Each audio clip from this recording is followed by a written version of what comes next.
কারণ উনি ছিলেন, আমি আমার চোখে দেখা, উনি আমাদের সাথেই ছিলেন। এই কারণে আমি তখন ইচ্ছাকৃতভাবেই বারবার বলেছিলাম এবং ওনাদেরকে দেওয়া হয়েছিল। আচ্ছা, যাই হোক, এই সময় আপনার ডিজি যখন বসে আছে, এর মধ্যে ডিজি প্রধানমন্ত্রীর সাথে কথা বলতেছিলেন। প্রধানমন্ত্রী বললেন যে একটু অপেক্ষা করো, আর্মি মুভ করেছে, তো কিছুক্ষণের মধ্যেই তোমাদেরকে রেস্কিউ করবে। এইখানে একটু বলে রাখি, এখানে কিন্তু আমরা ওই সিপাহী মঈনের যে অস্ত্রটা ছিল, ওই অস্ত্রটা কিন্তু আমাদের কাছে ছিল, গুলি ভর্তি অস্ত্র। কর্নেল এমদাদ ছিল কমান্ডো। সে বলল যে স্যার এটা দিয়ে কয়টা ফেলাই দিই। ডিজি বললো যে না, তুমি গুলি করো না। উনি ডিওটিকে বললেন অস্ত্রটা ওর কাছ থেকে নিয়ে নাও। উনি কিন্তু গুলি করতে দেন নাই। ছিল কিন্তু আমাদের কাছে অ্যামুনিশন, ওই ওই ওই অস্ত্রের মধ্যে যে কয়টা অ্যামুনিশন ছিল, উনি বলছেন না, কাউকে গুলি করবে না। উনি অস্ত্রটা ডিউটি নিয়ে নেয় কর্নেল এমদাদের কাছ থেকে। এর মধ্যে আমি কথা বললাম ডিএম এর সাথে, এবং অনেকের সাথে কথা বলা হলো। গুলজার কথা বললো, সব গুলজার অবশ্য আগে বলেছে, গুলজার আমাদের গ্রুপের মধ্যে ছিল না। এর মধ্যে দেখলাম যে অপর দিকে যারা আছে অফিসাররা, তারা ওই হাত তুলে সব চলে যাচ্ছে, ওই বাইরে বেরোয় যাচ্ছে। তো ডিউটি দেখার পরে ডিউটি বললো স্যার ওইদিকে ওরা বোধহয় সারেন্ডার করছে, ওদের জন্য কি কোনো আপনার মেসেজ আছে? তো উনি বললেন যে ওরা যদি যাচ্ছে যাও, আর কি আস্তে আস্তে বলছেন আমি ঠিক শুনতে পারলাম না উনি কি বললেন। তো ওরা কিন্তু সব চলে গেল, কর্নেল কাইসার টাইসার সব ওইদিকে ছিল। পরে শুনছি যে ওরা বেরোনোর পরেই বলে সাথে সাথে ওদেরকে ওখানেই গুলি করে মারা হয়েছে। পরে শুনছি, মানে ইয়ার পরে, যেটা ওই সময় বুঝতে পারি নাই। আমরা তখন পর্যন্ত কিন্তু জানি না যে ওরা আমাদেরকে মেরে ফেলবে, তখন পর্যন্ত কিন্তু জানি না যে ওরা আমাদেরকে মেরে ফেলবে। এর মধ্যে দেখলাম যে মাজারের ক্যাপ্টেন মাজার জেনারেল শাকিলের এডিসি ছিল, ও আমার পাশেই দাঁড়ানো ছিল। তো ও কাঁদতেছে, তো আমি ওকে জিজ্ঞেস করলাম এই কাঁদছো কেন? বলে স্যার ওই ম্যাডামের বাসা অ্যাটাক করছে। কে অ্যাটাক করছে? বলে স্যার বিডিআর। তো আমি ভাবছি ওনার পাশে তো গার্ড আছে, তাই বললাম গার্ডটা কই? বলে স্যার গার্ড পালাইছে। তো বললাম স্যার ম্যাডাম কই? বলে ম্যাডাম রুমে আছে। তো ডিজি কিন্তু এই কথাগুলো শুনছেন, ডিজি কিন্তু উনি পাশেই বসা, একদম পাশে। ডিজি আমরা জোরে জোরেই কথা হচ্ছিল ওর সাথে। তা আমি বললাম যে ম্যাডামকে বলো যে বাইরের দরজা লাগায় ওই বাথরুমের মধ্যে ঢুকে লক করে বাথরুমে বসে থাকতে বলো। তখন ডিজি জিজ্ঞেস করলেন যে কি হয়েছে? তো মাজার আবার রিপিট করলো। তো উনিও মাজারকে বলো যে হলো টয়লেটের মধ্যে বন্ধ করে থাকতে। উনি কিন্তু আর টেলিফোনটা নিয়ে ম্যাডামকে কিন্তু কিছু বলেন নাই, ওই সময় কিন্তু ম্যাডামের সাথে উনি কথা বলেন নাই। এর মধ্যে তো ডিজি আমাদেরকে কয়েকবার জিজ্ঞেস করলেন কি সেনাবাহিনী আসছে? আমরা বললাম না, তো সেনাবাহিনী কেউ এখন পর্যন্ত আসে নাই। এর মধ্যে কিন্তু যত লেভেলে যার যার লেভেলে, তখন কিন্তু মোবাইল আমাদের সাথে ছিল, তখন পর্যন্ত মোবাইল আমাদের সাথে ছিল। কোনো জায়গা থেকেই কোনো পজিটিভ ইনফরমেশন আমরা পাচ্ছি না। এতক্ষণ পর্যন্ত কিন্তু যে গল্পগুলো করলাম আপনাদেরকে, এই তখন পর্যন্ত কিন্তু বিডিআররা দরবার হলে প্রবেশ করে নাই, তারা কিন্তু বাইরে থেকেই ফায়ার করছিল। এই সময় দেখা গেল যে তারা দরবার দখল করে ফেললো, দরবার হল দখল করার পরে তারা তখন স্টেজের দিকে অনবরত গুলি করা শুরু করলো। তো গুলিগুলো সব লেগে বিভিন্ন ওয়ালে ওয়ালে লাগতেছিল। তো আমরা ডেফিনেটলি সব ভয় পাচ্ছিলাম যে হলো, যদিও গুলিগুলো, আমরা তো উইংসে ছিলাম, আর গুলিগুলো সোজাসুজি যাচ্ছিল। তো সবাই আমরা চেষ্টা করতেছিলাম যে যত চেপে চাওয়া যায় বাঁচার জন্য, সবাই চেষ্টা করেছে, এটা মিথ্যা কথা বলে লাভ নাই। আমরা কিন্তু উই ট্রাইড আওয়ার বেস্ট আমাদের বাঁচার জন্য। তো ডিজি যেহেতু এক কোনায় বসেছিলেন, তো ডিজির একটু কষ্ট হচ্ছে, কারণ আমরা সবাই চেপে ওনার গায়ের উপর পড়ে যাচ্ছিলাম। তো উনি বললেন যে এই তোমরা এত ভয় পাচ্ছ কেন, তোমরা মৃত্যুর জন্য এত ভয় করছো কেন? প্রিয় নাম্বার সেট করে বিকাশে সেন্ড মানি করুন ফ্রি।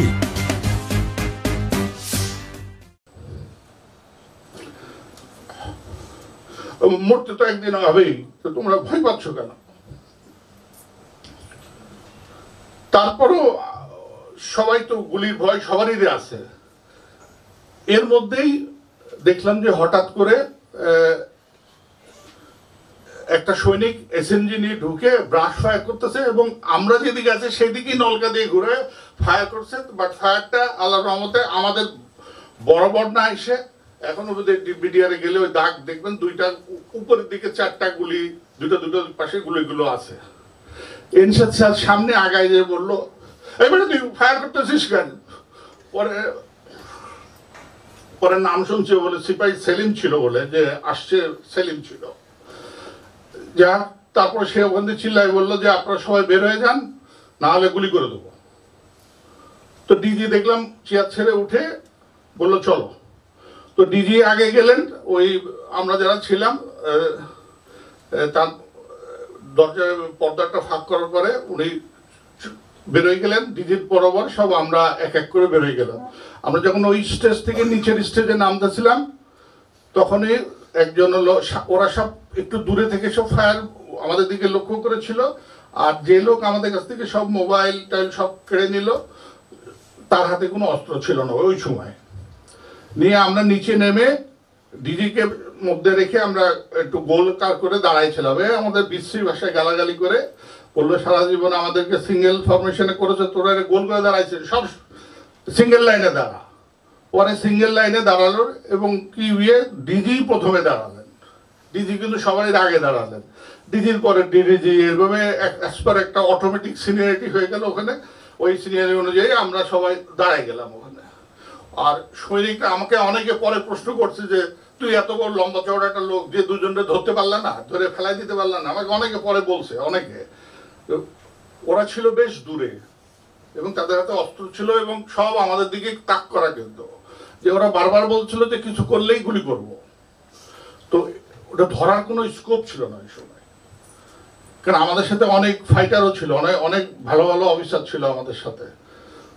কিন্তু আমরা যখন ওই বললো যে আপনারা এই দিক দিয়ে যেতে থাকেন, এটা হচ্ছে অর্থাৎ স্টেজের মুখ করে পিছন দিকে তাকালে টয়লেটের পাশ দিয়ে যে গ্লাস, ওই গ্লাস কিন্তু অটোমেটিক আগে সব ভেঙে গেছে, ওইখান দিয়ে আমাদেরকে যেতে বললো। এর মধ্যে সম্ভবত এনসাদ স্যারের কাছে বোধহয় 2টা মোবাইল ছিল, একটা মোবাইল বোধহয় স্যার জমা দিয়েছিলেন আর একটা মোবাইল বোধহয় উনি জমা দেন নাই। ওইখানে ওই সময় এনসাদ স্যার কারোর সাথে বোধহয় ভাবির সাথেই কথা বলতেছিলেন ওই সময়। ওইটা কিন্তু আবার ওই বিডিআর দূর থেকে দেখে ফেলে, দিয়ে স্যারের সাথে অনেক খারাপ ব্যবহার করে ওই মোবাইলটা কেড়ে নেয়। নেওয়ার পরে আমরা সবাই ওই যাওয়া শুরু করলাম ওই ইয়ের দিকে, ওই দিক দিয়ে বের হয়ে যাওয়ার জন্য আমাদেরকে নিয়ে যাওয়া হচ্ছে। ওরা কিন্তু তখনও আমাদেরকে কেউ গুলি করে নাই, কিন্তু কেউ গুলি করে নাই। এখন আমরা যখন বাইরে বেরোলাম, বাইরেরটা হচ্ছে এরকম একটা গ্লাস বেরোর পর একটু বারান্দার পরে নিচে নামতে হয়। তো ডিজি জাস্ট ওই বারান্দা পার হয়ে নিচে যে স্টেপ দিয়েছেন, আমাদেরকে যারা নিয়ে যাচ্ছিল তারা কিন্তু পাশেই ছিল। ওই পাশে আরেকটা ওই দেবদারু গাছ লাগানোর একটা গাছের একটা পোর্চ ছিল উঁচু করা, ওখান থেকে 4 জন সৈনিক, এরা কারা আমি এখন পর্যন্ত জানি না, বাট পরবর্তীতে আমাকে কয়েকজনের নাম দিয়ে বলেছিল যে আমি যেন ওই নামগুলো বলে সই করি। আমি কিন্তু নাম সই করিনি, কারণ ওই 4 জনই যে ওখানে ছিল আমি ঠিক জানি না, কারণ তাদের হেলমেট পরা পরা এসে ডিজিকে প্রথমেই গুলি করে। 2টা গুলি বুকের লাগার সাথে সাথেই ডিজি কিন্তু ডান দিকে হেলে পড়ে যান। পরে আরো 2টো গুলি ওনার গায়ে লাগে, উনি পড়ে গেলেন। এই সময় আমরা যারা লাইনে ছিলাম সবাই ওনার দিকে যাওয়ার চেষ্টা করলে একটা হুলস্থুল কারবার শুরু গেল, ওরা অটোমেটিক ব্রাশ ফায়ার শুরু করলো। এই সময় ওই অফিসার যেদিকে ছিল, ওই আমরা যে 12-14 জন অফিসার ছিলাম সবাই যে আপনার পার্সে চলে গেছে। ওই সময় একটা বুলেট, এটা কি সরাসরি আমার গায়ে লেগেছে কিনা আমি বলতে পারবো না, বা রিকোশেট করে এসে লাগছে কিনা এটাও বলতে পারবো না। আমার এখানে প্রচন্ড জোরে লাগলো, লাগার পর আমি হাত দিয়ে দেখলাম যে রক্ত বেরোচ্ছে।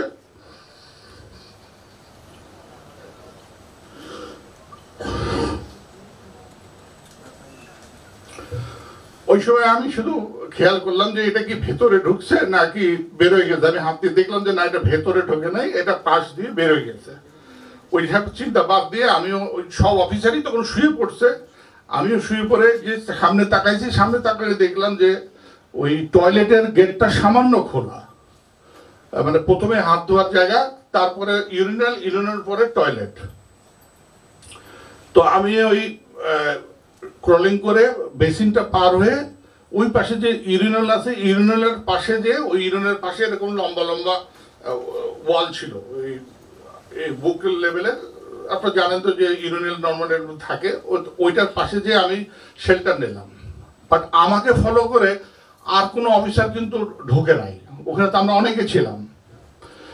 ওখানে কিছুক্ষণ বসে থেকে আমি তখন দেখতেছি একটা মানে অসম্ভব চিল্লি ফায়ারিং, মানে অসম্ভব শব্দ।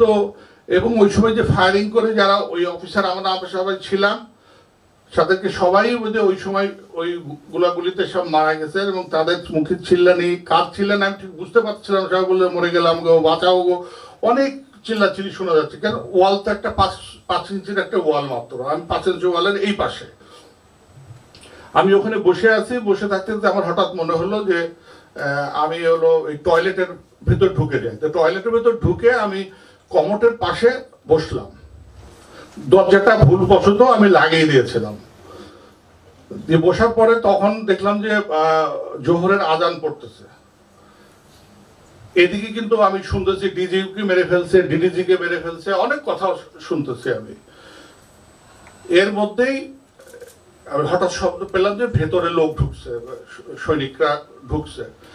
ঢুকে হঠাৎ তারা জিসলাইদেরকে এই টয়লেটটা তো বন্ধ, দেখতো ভেতরে কেউ আছে কিনা। আপনারা দেখবেন দরবার হলের টয়লেটটা কিন্তু উপর পর্যন্ত ওয়াল না, ওইটা কিছু দূর ওয়ালের পরে উপরে উঠা যায়, খালি ওপেন এটা। তো হঠাৎ একটা সৈনিক ওই ওয়ালে উঠে ও আমাকে ভেতরে দেখতে পাচ্ছে, বলে এর ভেতরে তো একজন আছে। আমি তখন ওকে অনেক অনুনয় বিনয় করছি, এখন খারাপ লাগে, বলছিলাম যে ভাই আমি অন্যায় করিনি, আমাকে মেরো না। অনেক অনুনয় বিনয় করেছি।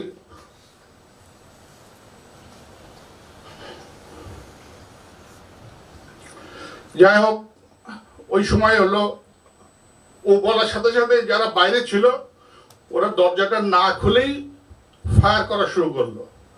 আর যেহেতু টয়লেটটা খুব ছোট, আমি দেখতে পাচ্ছি যে গুলিগুলো জাস্ট আমার নাকের সামনে দিয়ে যাচ্ছে।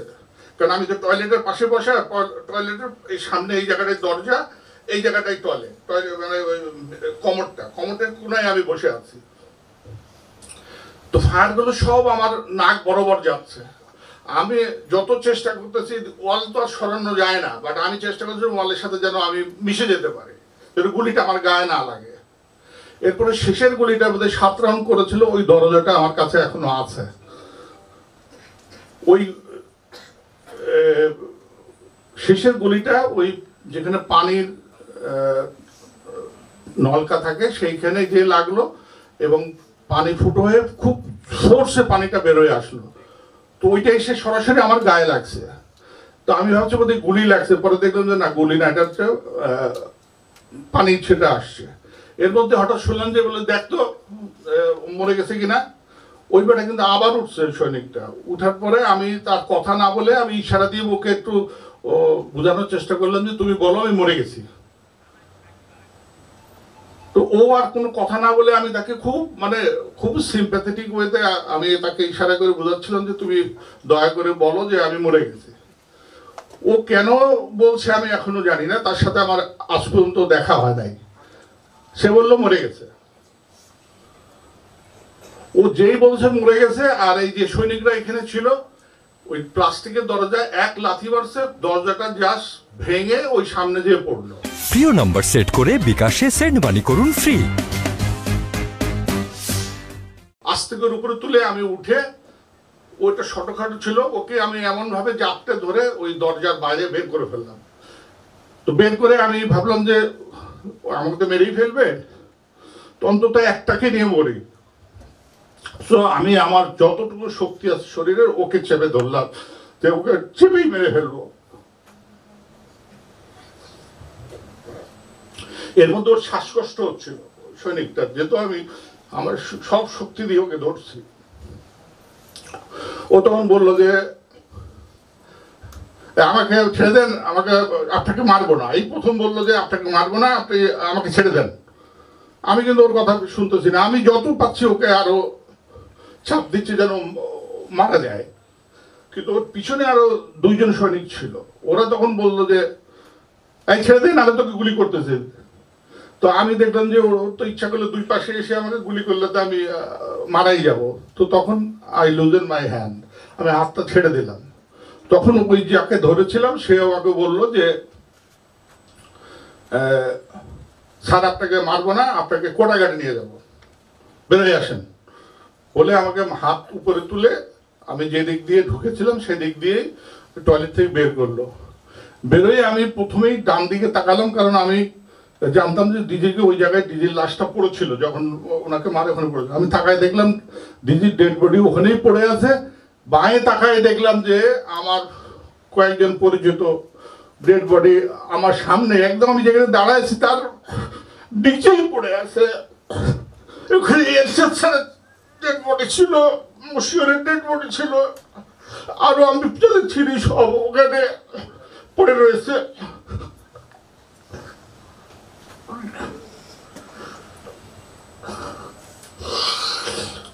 I'm extremely sorry. তখন ওই ভেতরে যারা সৈনিক ছিল ওরা চিল্লাই উঠলো যে এই এই এখনো মরে নাই কেন, একে মার। যে যেমন পারলো এসে মারার চেষ্টা করলো, কিন্তু ওরা বারবার বলছিল একে মারবো না, একে কোটাঘাটে নিয়ে যাব। কেন বলতেছিল আমি কিছুই জানি না। তখন আমাকে পিছন এদিক দিয়ে না বের করে পিছন দিয়ে ওই স্টেজের দিকে আবার নিয়ে গেল। তো স্টেজের দিকে যে দেখলাম দূরে দূরে অনেক ডেড বডি পড়ে আছে, সবগুলো মুখ থুপড়ে পড়ে আছে বলে আমি চিনতে পারলাম না এরা কারা। তো অবশ্যই ওগুলো অফিসারদেরই ডেড বডি হবে, বাট আমি ওই যেহেতু উল্টা দিক হয়েছিল আমি চিনতে পারি না। তো আমাকে বললো যে এই নিচে তাকাবি না, উপরের দিকে তাকায় এই দিক দিয়ে যেতে থাক। তো আমি ওই দিক দিয়ে যাচ্ছি। আপনার কি খুব বোর হচ্ছেন? তারপরে আমি ওই দিক দিয়ে যেয়ে ওইখানে আরেকটা টয়লেট ছিল, ওই টয়লেটের মধ্যে ঢুকে আমাকে বললো ওই যে প্রথম সৈনিকটা যে পালাই গেছিল না, বললাম যে পালাই গেছে, ও যে গ্লাস ভেঙে পালাই গেছে সেই গ্লাসের ভেতর দিয়ে আমাকে ঢুকে বললো তুই এদিক দিয়ে বেরো। তো আমি প্রথমে বেরোলাম, আবার আমার সাথে সাথে ওরাও বের হলো। বেরোয় দেখলাম যে ওই মাঠটা, যে মাঠে ওরা গুলি করতেছিল ওই গুলির সাথেই মাঠটা একদম, ওই মাঠ দিয়ে আমাকে নিয়ে ওই কোটাঘাটে নিয়ে যাবে। তো ওই কোটাঘাটের রোড তো আমি চিনি, তো আমাকে ওইভাবে নিয়ে যাচ্ছিল। ওই কিছু দূর যাওয়ার পরে দেখি একটা গ্রুপ এসে ওদেরকে আটকালো, আটকায় বললো যে এই কোথায় নিয়ে যাচ্ছ, এটা কে, এখনো মরে নাই কেন, এই কেন বেঁচে আছে কে? বলে এটা অফিসার, এখনো মরে নাই, কেন মরে নাই জানি না, বাট একে নিয়ে যাচ্ছি হলো ইয়েতে নিয়ে যাচ্ছি, কোটাঘাটে নিয়ে যাচ্ছি। বলে না রাখ, একেই মারবো এখানে। এই বলেছে আমার দিকে আগে এসে অস্ত্র আবার বুকের মধ্যে ধরলো, ধরে কিছুক্ষণ বললে এই কলেমা পড়, তোর এখন মারবো। আমি তো দৌড় পড়তেছি,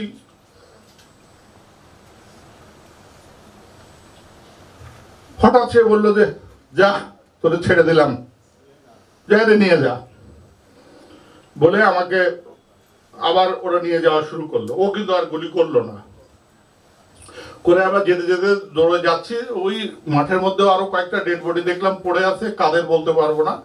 এই করে ওই যে আমাদের যে রাইফেল ব্যাটালিয়ান ছিল যেটা, সেখান দিয়ে যেয়ে আমি যখন ওই রোডের মাঝে আসছি, ওখানে দেখলাম যে একটা পিক আপ এলএনজি নিয়ে দাঁড়ায় আছে। ওরাও সেম বললো যে একে নিয়ে যাওয়া যাবে না, এই তোরা সর, ওকে গুলি করবো।